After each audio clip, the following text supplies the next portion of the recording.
this is part 2 of the facts. Now we're gonna start. This is where I'm gonna start reading the scriptures. The other ones I only said it because that way you can read for yourself. Because I was running out of time, and I also like to keep any way I can to get somebody to get into the Bible and see for themselves. Then I can do. But here's to back up the fact about Nimrod. Birthday and the reincarnation of him being, and what Ezekiel the prophet says, who also ironically was called the Son of Man, which is the same nickname that Jesus gave himself. Everybody always like to call him the Christ, which is not his last name, by the way. That is not Jesus. Christ is not his last name. Christ means the Messiah. So that's why it's called Jesus Christ. Because he was the Messiah, not a prophet. Everybody's like, oh, was he a wrong prophet? First of all, Jesus was not a prophet.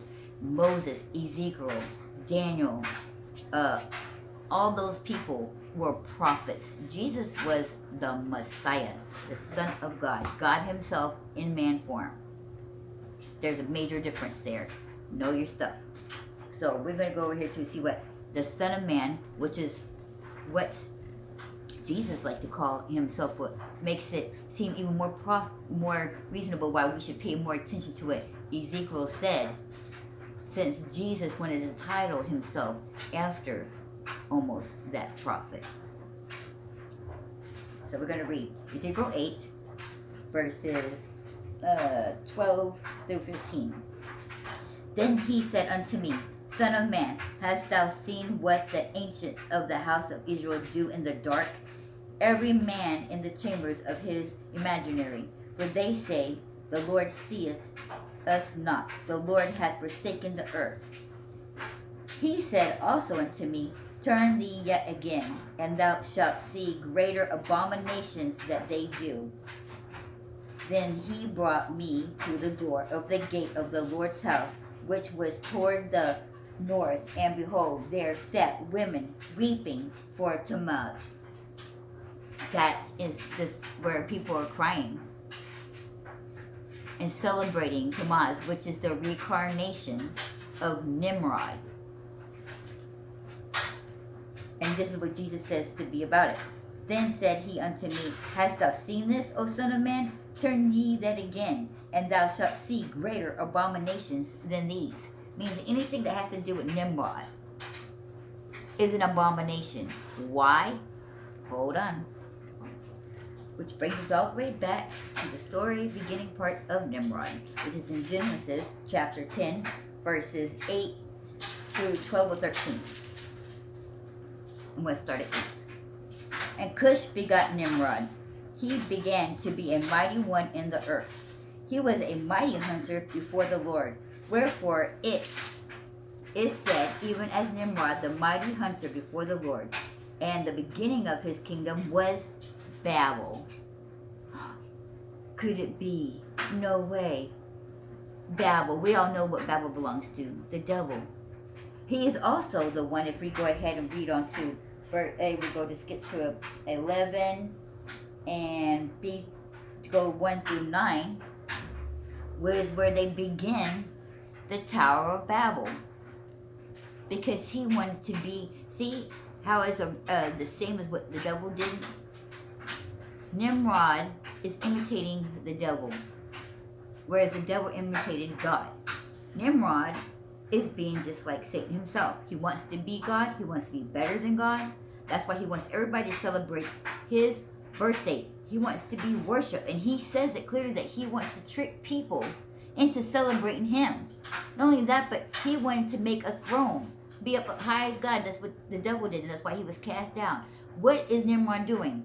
Building the Tower of Babel up to the heavens, which is the same thing what the devil was trying to do when he said he's going to put his throne up higher than God's. Nimrod is trying to build this tower to get up to the heavens, to be up where God is, so that people can realize. And see, that is the two connections. He is the devil. He is someone who wants to be better than God and wants people to worship him and to do what he says and recognize him. So if you sit there and clearly say that it is not satanic, that nothing about this is demonic, you're losing your freaking mind. Every bit of it is demonic. Every bit of it. Now about the tree. Let's go to Jeremiah chapter 10, verses 1 through 5. And this is God speaking through Jeremiah the prophet. So this is God's own words. So don't just take it from his written inscription. You better pay attention to God's words. Chapter 10, verses 1 through 5. Hear ye the word which the Lord speaketh unto you, O house of Israel. Thus saith the Lord, learn not the way of the heathen, and be not dismayed at the signs of heaven, for the heathens are dismayed at them. For the customs of the people are vain. For one cutteth a tree out of the forest, the work of hands of the workman with an axe. They deck it with silver and with gold. They fasten it with nails and with hammers, that it move not. They are upright as the palm tree, but speak not. They must needs to be born, because they cannot go. Be not afraid of them, for they cannot do evil, neither also it is in them to do good. For as much as there is none like unto thee, O Lord, thou art great, and thy name is great in might. Why would you be like the heathen? It says, do not be like the heathen, for they take down a tree and bring it into their house, and they decorate it with silver and gold. And they also use nails to fasten it, to keep it upright. What do you think you're doing with that Christmas tree? Every tree, fake or real, you still got to put it on that tree stump, and you got to fasten it with those little nuts to hold it upright. And then you turn around and you decorate it. That's this. God clearly says, do not be like the heathen. Do not be like them. See, again, when I said in part 1, when I said everybody wants to be and is very proud of Shadrach, Meshach, and Abednego, and thinks that when it comes down to it, that they would be the one who would not sit there and bow down to false gods and not do as the people do, but would stand up for their God. But here you guys are not standing up for your God. You're not being those people. You are hearkening to the people and not standing up for God. Not at all. But wait, let me go ahead and get into these other verses. Reason why I keep using the word coward, because I said it in video 1, and I'm saying it again here, because you are being like cowards when you don't stand up, when you do not stand up for what is right and what is truth. Here we have, I'm going to say 2 scriptures where Jesus clearly says, don't be a coward. So when Mary Magdalene was trying to tell the disciples that Jesus had risen, they did not want to believe him. So when Jesus actually came to them and spoke, this is what he says, Mark 16, verse 4. And when they looked, they saw that the stone was rolled away, and for it was great. And entering into the sepulchre, they saw the young man sitting on the right side, clothed in the long white garment, and they were afraid.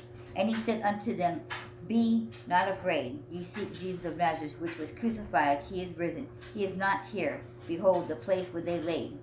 But go your way, and tell the disciples and Peter that he goeth before you into Galilee. Therefore ye shall see him, and as he said unto you.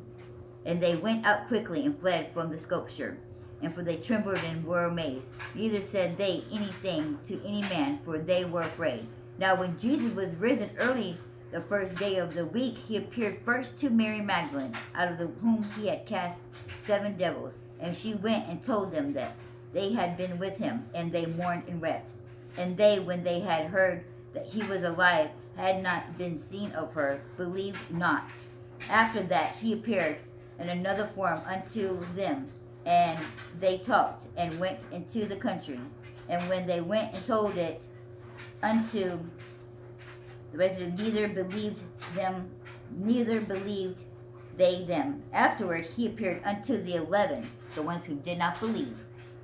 And they sat down and meat, and upbraided them with their unbelief and hardness of heart, because they believed not which he had seen him after he was risen. And Jesus said, and I'm going to make another video.